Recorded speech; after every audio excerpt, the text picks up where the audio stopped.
Hello friends, last class में हमने सीखा था माध्य निकालना। हम पढ़ रहे थे राजस्थान बोर्ड कक्षा 10th की का जो 17 चैप्टर है केंद्रीय प्रवृत्ति का माप। और लास्ट क्लास में इसमें हमने माध्य निकालना सीख लिया था और इस क्लास में हम माध्यक और बहुलक निकालना सीखेंगे। लास्ट क्लास में मैंने बताया था माध्य से ज्यादा इंपॉर्टेंट माध्यक और बहुलक है। ज्यादा संभावना माध्यक और बहुलक से आने की संभावना होती है बोर्ड एग्जाम में क्वेश्चन। और एक क्वेश्चन 6 नंबर का आता है, बहुत ही इंपॉर्टेंट प्रश्नावली है। जिसने माध्य नहीं देखा है वो पिछला वीडियो देख के माध्य देख सकते हैं पिछली वीडियो से। आज हम शुरू करते हैं माध्यक। माध्यक में हम 3 टाइप के क्वेश्चन सोल्व करेंगे। पहला क्वेश्चन जो होगा उसके अंदर आपको कुछ संख्याएं दे रखी होंगी और उस संख्याओं का माध्यक निकालना है। दूसरा टाइप का जो क्वेश्चन होगा उसमें अवर्गीकृत बारंबारता सारणी होगी, उसका हमें माध्यक निकालना है। तीसरा जो क्वेश्चन होगा उसमें वर्गीकृत बारंबारता सारणी होगी, उसका हमें माध्यक निकालना है। तो पहले टाइप का क्वेश्चन हम देख रहे हैं कि हमें कुछ संख्याएं दे रखी हैं और उन संख्याओं का हमें माध्यक निकालना है।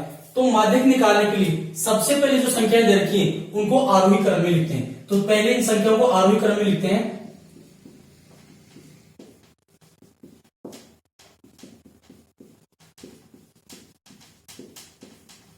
सबसे पहले इन संख्याओं को हम आरोही क्रम में लिखेंगे। आरोही क्रम मतलब छोटे से बड़े क्रम में। तो इसमें देखो सबसे छोटी संख्या है 13, ठीक है। इससे बड़ी संख्या दिख रही है हमें 19, फिर इससे बड़ी संख्या दिख रही है हमें 20,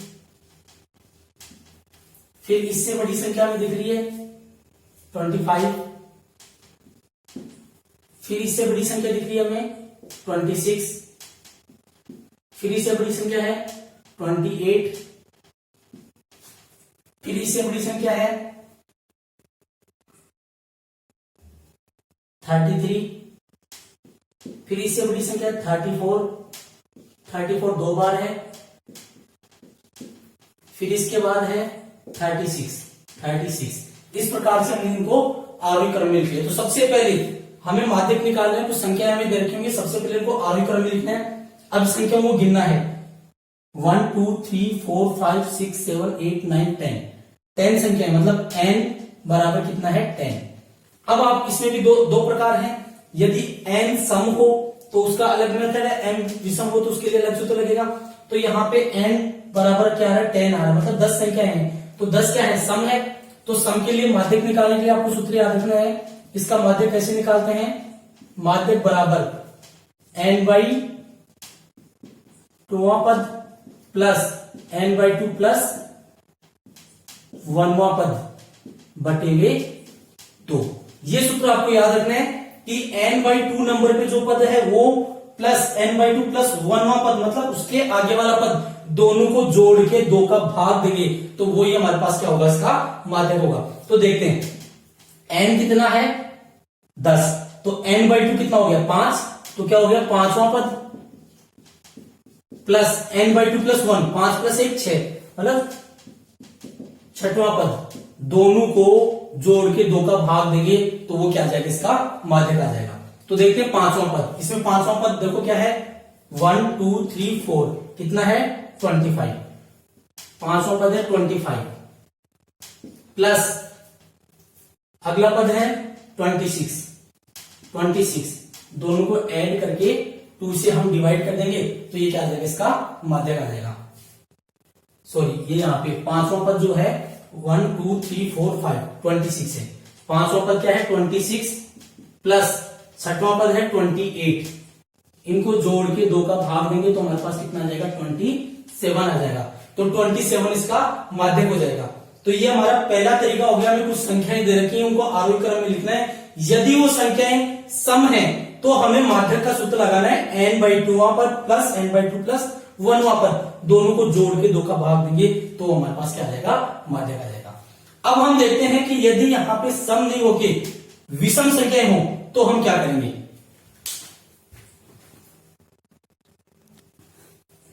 अब देखो नेक्स्ट क्वेश्चन हमने ये लिया है 17.5 का सेकंड क्वेश्चन। इसमें हमें कुछ संख्याएं दे रखी हैं, इन संख्याओं का माध्यक निकालना है। तो सबसे पहले तो इनको आरोही क्रम में लिखेंगे।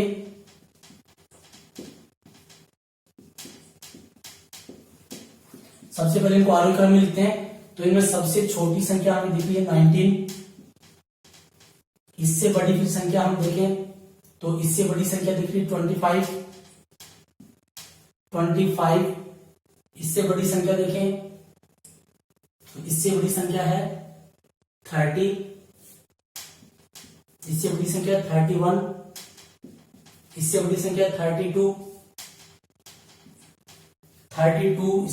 इससे बड़ी संख्या है 35। इससे बड़ी संख्या है 48। इससे बड़ी संख्या 51 और इससे बड़ी संख्या है 59। सबसे पहले इनको हमने आरोही क्रम में लिख लिया। अब संख्याओं को गिनेंगे 1 2 3 4 5 6 7 8 9। n 9 है। n बराबर कितना है 9। तो 9 क्या है विषम है। इससे पहले जो क्वेश्चन देखा था हमने वो किसका था सम का था। अब यहाँ पे क्या आ गया n विषम है। तो विषम के लिए माध्यक का सूत्र आपको याद रखना है। माध्यक बराबर n प्लस 1/2 वहां पर n plus 1/2। n plus 1/2 number पे जो पद आ रहा है वो ही इसका क्या हो जाएगा माध्यक हो जाएगा। तो यहाँ पे n कितना है 9। तो 9 प्लस 1/2 वहां पर 9 प्लस 1 10 10/2 5। मतलब जो पांचवा पद होगा पांचवा जो पद होगा वो ही इसका माध्यक होगा। अब यहाँ पे पांचवा पद क्या है 1 2 3 4 5 32। तो इसका माध्यक क्या हो जाएगा इसका माध्यक हो जाएगा 32। इस प्रकार से हमारा एक पहला टाइप हो गया है जिसमें आपको कुछ संख्याएं दे रखी होंगी उसका माध्यक निकालना है। तो या तो वो सम संख्याएं हो सकती हैं या वो विषम हो सकती हैं। तो दोनों तरीके हमें आ गए। इसके बाद जो नेक्स्ट क्वेश्चन देखने वाले हैं उस बारंबारता सारणी वाले देखने वाले हैं। तो बारंबारता सारणी भी दो प्रकार की होती है अवर्गीकृत और वर्गीकृत। तो पहले हम देखेंगे अवर्गीकृत बारंबारता का माध्यक किस प्रकार से निकालते हैं।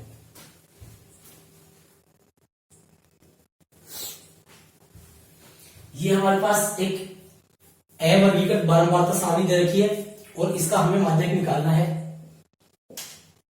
इसका हमें माध्यक निकालना है। तो देखो कैसे करेंगे।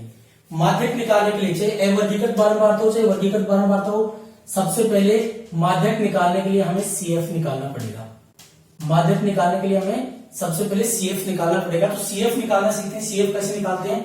CF निकालने के लिए क्या करेंगे ये जो पहली बारंबारता इसको ऐसे कैसे रखना है। फिर इसमें इसके आगे वाली जोड़नी है। तो 2 और 8 कितना हो गया 10। फिर इसमें इसके आगे वाली बारंबारता जोड़नी है तो ये कितना हो गया 26। फिर इसमें इसके आगे वाली बारंबारता जोड़नी है कितना हो गया 52। फिर इसमें इसकी आगे वाली बारंबारता जोड़नी है ये हो जाएगा 72। फिर इसमें इसकी आगे वाली बारंबारता जोड़नी ये हो जाएगा 88। फिर इसमें इसके आगे वाली बारंबारता जोड़नी है तो ये हो जाएगा 95। फिर इसमें इसके आगे वाली बारंबारता जोड़नी हो जाएगा 99। समझ में आ गया। सबसे पहले हमें क्या निकालना है संचयी बारंबारता निकालनी है। और संचयी बारंबारता निकालने के लिए क्या करते हैं पहली बारंबारता को ऐसे कैसे रखा इसमें इसके आगे वाली जोड़ दी फिर आगे वाली जोड़ दी फिर आगे वाली जोड़ दी फिर आगे वाली जोड़ दी फिर आगे वाली जोड़ दी। इस प्रकार से जोड़ते हुए आ जाते हैं। तो इसको क्या बोलते हैं हम CF। तो CF निकालेंगे। CF के अंदर जो लास्ट वाला नंबर आता है उसको हम बोलते हैं n। लास्ट वाला जो नंबर बोलते हैं उसको बोलते हैं n। और n हमारे पास कितना है 99। इसके बाद हमें निकालना होता है n/2। n/2 मतलब n में 2 का भाग देना है 99 को 2 से डिवाइड करना है और 99 को 2 से डिवाइड करेंगे तो जगह 49.5। समझ में आ गया। CF में जो लास्ट वाला जो नंबर होता है उसको हम बोलते हैं n और n/2 निकालेंगे जो कितना है 49.5। अब n/2 से जस्ट बड़ी संचयी बारंबारता हमें देखनी है। तो 49.5 से जस्ट बड़ी संचयी बारंबारता क्या हो गई 52 हो गई। 49.5 से जस्ट बड़ी बारंबारता क्या हो गई 52 हो गई। 52 जो बारंबारता है इसका संगत जो x का मान है वो ही इसका माध्यक हो जाएगा। तो इसका माध्यक क्या हो गया इसका माध्यक हो गया 30। समझ में आ गया। संचयी बारंबारता निकालनी जो लास्ट वाला मान है उसको हम n कहेंगे। n/2 जो नंबर आता है उससे जस्ट बड़ी संचयी बारंबारता देखेंगे और उस संचयी बारंबारता के संगत जो x का मान होगा उसको हम क्या कहेंगे माध्यक कहेंगे। अब ये किसी भी प्रकार का अवर्गीकृत बारंबारता क्वेश्चन आया आपको उसको इसी तरीके से सोल्व करना है, इस प्रकार से उसका माध्यक निकाल सकते हैं। अब हम देखेंगे वर्गीकृत बारंबारता का माध्यक निकालना। ये हमारे पास नेक्स्ट क्वेश्चन है जो 17.6 का क्वेश्चन नंबर फर्स्ट है। इसके अंदर आपको एक वर्गीकृत बारंबारता सारणी दे रखी है और अब हमें इस वर्गीकृत बारंबारता सारणी से माध्यक निकालना है। इससे पहले वाले क्वेश्चन में हमने जो सीखा वो थी अवर्गीकृत बारंबारता, यहाँ पे x था और f था, यहाँ पे वर्ग अंतराल आ गया। ये वर्ग अंतराल वाली सारणी है और वर्गीकृत बारंबारता सारणी है और इससे हमें माध्यक निकालना है। तो इससे माध्यक निकालने के लिए आपको एक सूत्र याद रखना पड़ेगा। माध्यक का एक सूत्र होता है माध्यक बराबर L plus n/2 minus CF upon F into H। ये सूत्र आपको याद रखना है माध्यक निकालने के लिए, L plus n/2 minus CF upon F into H। अब ये L क्या है, N क्या है, CF, F, H, इनका मान कैसे निकालेंगे? ठीक है, इसके लिए सबसे पहले आपको क्या निकालना है, CF निकालनी है। माध्यक है, माध्यक पूछते सबसे पहले आपके माइंड में आएगा कि आपको क्या निकालना है, CF निकालना है। तो CF निकालने से पहले वाले क्वेश्चन में मैंने बताया था सबसे पहली वाली बारंबारता को ऐसे कैसे रख देंगे, इसके बाद इसमें ये जोड़ देंगे तो ये हो जाएगा 26, फिर इसके अंदर ये जोड़ देंगे तो ये हो जाएगा 70, फिर इसके बाद इसमें ये जोड़ देंगे ये हो जाएगा 96, फिर इसमें जोड़ देंगे ये हो जाएगा 99, फिर ये जोड़ेंगे ये हो जाएगा 100। इस प्रकार से सबसे पहले हम CF निकालेंगे। अब CF हमने निकाल लिया तो यहाँ पे n कितना है, n यहाँ पे 100 है, n यहाँ पे क्या है 100 है, तो यहां से n/2 निकालेंगे तो n/2 कितना हो गया, 50 हो गया। n/2 कितना हो गया, 50 हो गया। फिर हम क्या करेंगे इसके बाद, n/2 कितना है 50 से जस्ट बड़ी CF देखेंगे हम तो 50 से जस्ट बड़ी CF कितना है 70। तो ये वाला जो वर्ग होगा इसको हम माध्यक वर्ग कहेंगे। ये हमने माध्यक वर्ग चुन लिया। यहाँ पे कैसे चुना, n/2 से जस्ट बड़ी बारंबारता, वो संचयी बारंबारता देखेंगे, ये वाला जो ग्रुप है इसको हम क्या कहेंगे, माध्यक ग्रुप कहेंगे। इसके अंदर जो लोअर लिमिट होती है, जो यहाँ पे जो लोअर लिमिट होती है उसको हम L कहते हैं। तो L कितना हो जाएगा, 40 हो जाएगा। ठीक है, यहाँ पे ये जो रेंज है 40 से 50, ये जो अंतराल है इसकी जो लोअर लिमिट है उसको हम क्या कहते हैं, L कहते हैं। ठीक है, इसके अलावा जो F वाले कॉलम के अंदर जो इस लाइन के ऊपर आ रहा है वो F हो गया, F कितना हो गया 44 हो गया। और CF के लिए याद रखना है जो हमारा माध्यक वर्ग है, माध्यक जो ग्रुप है उससे पहली वाली जो संचयी बारंबारता है उसको हम क्या कहते हैं, CF। तो CF कितना हो जाएगा यहाँ पे 26 हो जाएगा। और H क्या होता है, इसका अंतर, H क्या होता है इसका अंतर, वर्ग अंतराल कितना है, तो वर्ग अंतराल 10 है तो H कितना हो जाएगा 10 हो जाएगा। अब ये सारे मान सूत्र में रखना और हल करना है। वापस से बता रहा हूं एक बार, CF निकालने के बाद n/2 से जस्ट बड़ी बारंबारता लेनी है, वो वाला जो वर्ग होगा वो माध्यक वर्ग हो जाएगा, उसकी जो लोअर लिमिट है वो L हो जाएगी, ये F हो जाएगा। और CF में इससे जस्ट पहले वाली जो संचयी बारंबारता वो CF हो जाएगी, इसका जो अंतर है वो क्या हो गया, H हो गया। अब ये सारे मान वहां पे रखेंगे, सूत्र में रखेंगे और उसको हल करेंगे। तो यहां से मान रखते हैं L का मान कितना है 40 प्लस n/2 कितना है 50, n 100 है, n/2 कितना है 50, तो यहाँ पे n/2 कितना हो गया 50 माइनस CF कितना है 26, ये हो गया 26 अपॉन F कितना है 44, F कितना है यहाँ पे 44 इंटू H कितना है 10। मान रख देंगे, यहां सारणी से देखिए हमें मान रख देना है और इसके बाद अब इसको हम हल करते हैं। तो इसको हल करेंगे तो 40 प्लस 50 माइनस 24 बच जाएगा अपॉन 44 इंटू 10। ठीक है, इसके बाद क्या करेंगे, इसको इससे मल्टीप्लाई करेंगे तो ये हो जाएगा 40 प्लस 240, 24 को 10 से गुणा कर दिया अपॉन 44। इसके बाद अब हम क्या करेंगे, अब इसको डिवाइड करेंगे, 240 को 44 से डिवाइड करेंगे तो 240 को 44 से डिवाइड करने पे आप उसको डायरेक्ट डिवाइड भी कर सकते हैं या काट के छोटा नंबर बना के भी डिवाइड कर सकते हैं। तो इसको डिवाइड करने पे आएगा 5.45, इसको ऐड कर देंगे तो ये हो जाएगा 45.45, ये क्या हो जाएगा इसका माध्यक हो जाएगा। इस प्रकार से हम वर्गीकृत बारंबारता का माध्यक निकाल सकते हैं। तो माध्यक में 3 टाइप के इक्वेशन आपके पास आएंगे। एक तो आपके पास सिंपल कुछ संख्याएं दे रखी होंगी, उसका माध्यक निकालना, दूसरा अवर्गीकृत बारंबारता का माध्यक निकालना, और तीसरा है वर्गीकृत बारंबारता का माध्यक निकालना। अब इसके बाद हम सीखेंगे बहुलक। बहुलक किस प्रकार से निकालते हैं।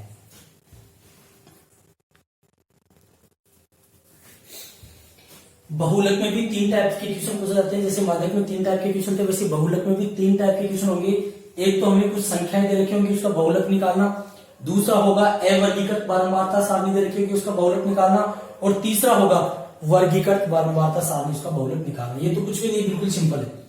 जो संख्याएं दे रखी है अवर्गीकृत तो कुछ भी नहीं है, सिंपल है। बहुलक मतलब जो संख्या सबसे ज्यादा बार आ रही है वही क्या है, बहुलक। तो जैसे ये है, इनमें सबसे ज्यादा बार क्या आ रहा है, आपको दिख रहा है सबसे ज्यादा बार 5 आ रहा है, तो इसका बहुलक क्या हो गया, 5 हो गया।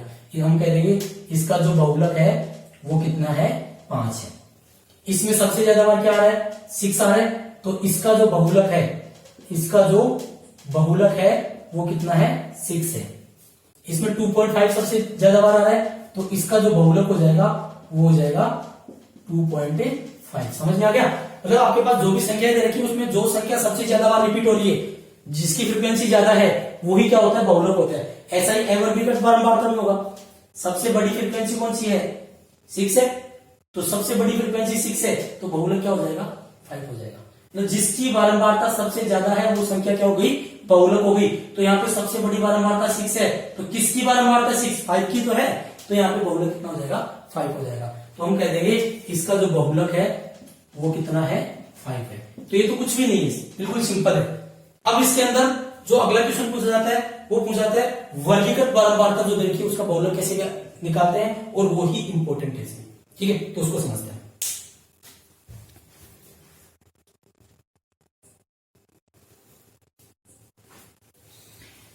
तो इसका जो अगला क्वेश्चन है वो है बहुलक निकालना वर्गीकृत बारंबारता सारणी से। तो यहाँ पे आपको ये मैंने एक वर्गीकृत बारंबारता सारणी लिखी है यहाँ पे, इसका हमें बहुलक निकालना है। तो इसके लिए आपको ये सूत्र याद रखना पड़ेगा, बहुलक बराबर L plus F1 minus F0 upon 2F1 minus F0 minus F2 into H। ये बहुलक का सूत्र होता है, जो वर्गीकृत बारंबारता सारणी होती है उसका हम बहुलक निकालते हैं। तो इस सूत्र का हमें इस सूत्र का यूज लेना पड़ेगा। तो यहाँ पे देखते हैं बहुलक कैसे निकालते हैं। F1 क्या है, F0 क्या है, H क्या है, L क्या है। तो इसके लिए देखते हैं, सबसे पहले हमें सबसे बड़ी बारंबारता देखनी पड़ेगी। सबसे बड़ी बारंबारता क्या है, 16 है। तो ये वाला जो वर्ग होगा इसको हम बहुलक वर्ग कह देंगे। ठीक है, जिसकी सबसे बड़ी बारंबारता वो बहुलक वर्ग कह देंगे। इस वर्ग वाली जो बारंबारता है वो बारंबारता क्या है, F1। इससे पहले वाली क्या है, F0, और बाद वाली क्या है, F2। मतलब यहाँ पे हमारे पास F1 का मान कितना है, 16, F0 का मान कितना है, 7, F2 का मान कितना है, 12। समझ में आ गया। जो सबसे बड़ी बारंबारता है वो वाला बहुलक वर्ग है, वो बारंबारता F1 है, उससे पहले वाली F0, बाद वाली F2। और L क्या होगा, इसकी जो लोअर लिमिट होगी उसको हम L कहेंगे। L कितना है, 20, और H इसका जो अंतर है उसको हम क्या कहेंगे, H कहेंगे। तो दोनों में अंतर कितने का है, 5 का, तो H कितना हो जाएगा, 5 हो जाएगा। अब ये सारे मान सूत्र में रखने हैं और उसको हल करना है, वो क्या हो जाएगा, इसका बहुलक हो जाएगा। तो मान रखते हैं L का मान कितना है, 20 प्लस F1 का मान कितना है, 16 माइनस F0 का मान कितना है, 7 अपॉन 2 इंटू F1 का मान कितना है, 16 माइनस F0 का मान कितना है, 7 माइनस F2 का मान कितना है, 12 इंटू H का मान कितना है, 5। तो ये मान हमें सूत्र में रख देना है। अब इसको हल करेंगे तो हमारे पास क्या आ जाएगा, बहुलक आ जाएगा। तो देखो इसको हल करते हैं, 20 प्लस 16 माइनस 7, ये बच जाएगा यहां से 9, ये हो जाएगा 32 माइनस 19 इंटू 5। इसके बाद हम क्या करेंगे, अब इसमें ये आ गया, सबसे पहले हमने 16 में से माइनस कर दिया 7, 9 आ गया, 16 इंटू 2 32 आ गया। ये भी माइनस का नंबर है, ये भी माइनस का नंबर, दोनों आपस में ऐड होंगे तो ये हो गया 19। अब इसको आगे सोल्व करते हैं, तो हो जाएगा 20 प्लस 9 अपॉन 13 इंटू 5, तो 32 माइनस 19, 13 हो गया। अब इसके बाद हम क्या करेंगे, इसको इससे मल्टीप्लाई करेंगे तो ये जाएगा 20 प्लस 9 इंटू 5, 45 अपॉन 13। अब 45 को 13 से डिवाइड करेंगे तो ये हो जाएगा 20 प्लस इसको डिवाइड करने पे आएगा 3.46, तो ये हो जाएगा 20 प्लस 3.46, ये हो जाएगा 23.46। ये इसका बहुलक हो जाएगा। इस प्रकार से हम वर्गीकृत परमवार्ता सारणी का बहुलक निकाल सकते हैं। ये हमारी 7वीं प्रश्नावली राजस्थान बोर्ड की कंप्लीट हो गई, जिसमें हमने तीनों चीजें पढ़ी है, माध्यम, माध्यक और बहुलक। जिसने माध्यक नहीं पढ़ा है वो इसका पिछला वीडियो देख के माध्यक पढ़ सकता है, ठीक है। और ये बहुत ही इंपॉर्टेंट प्रश्नावली है 10th बोर्ड में, इसमें माध्यम, माध्यक, बहुलक से 6 नंबर का क्वेश्चन पूछा जाता है, तो इसकी अच्छे से तैयारी करें। धन्यवाद।